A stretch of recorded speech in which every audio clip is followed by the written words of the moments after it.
Investigation into what happened shows no gas shortage at that time, even though the price hike was blamed on refinery outages.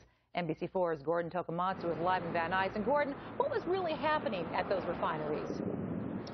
Well, Lucy, California lawmakers got their copy of this report this morning in San Francisco. And while the author stopped short of suggesting any collusion among the oil companies, he does believe their refineries deserve a closer look.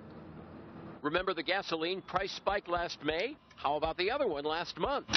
I actually stopped driving. In May, California drivers like Bridget Jasper paid at least 50 cents more per gallon than the rest of the country. Last month, about 66 cents more. And the reason? I remember the refinery fires. Many of us do. That's because petroleum industry analysts and officials spoke publicly about the Chevron fire in Richmond as a cause.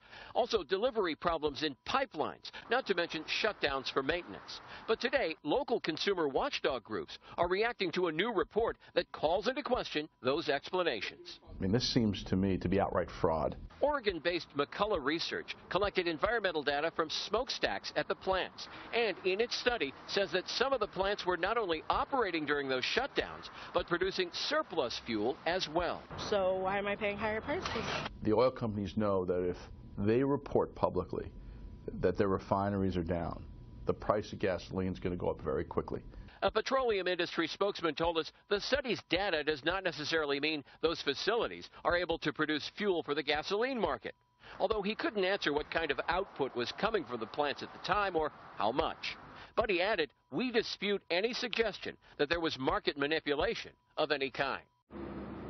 Among other discrepancies, the report says one refinery in Martinez, California was listed as out of maintenance or out for maintenance back in May, but in fact it was fully operational and functioning 1 week before officials said it was. Live in Van Nuys, Gordon Tokamatsu, NBC4 News.